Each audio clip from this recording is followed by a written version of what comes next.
It symbolizes sweetness, it symbolizes love and commitment.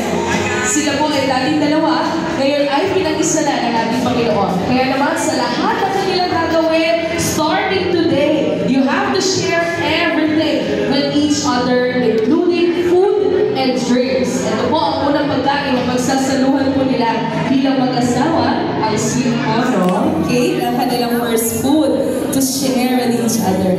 This is also their first task. Ang first task po nila ay pagtulungan po nilang islice ang wedding cake. Alright, let us all witness the sharing of this piece of sweetness. According to tradition, Sir Ronald, ma'am, this is the truth. According to tradition, the bigger the bite, the bigger the love. Gaano daw po kalaki ang piece of cake, isusubo mo sa iyong mahal, ganon daw po kalaki ang pagmamahal mo sa kanya. Sabi ni Sir Ronald, kulang to. Kung pwede lang isang buong cake, tama po ba? Ayun, ganon kalaki ang pagmamahal niya. Okay, let's begin with Mrs. Jesus. Can you please show everyone how great is your love to your husband?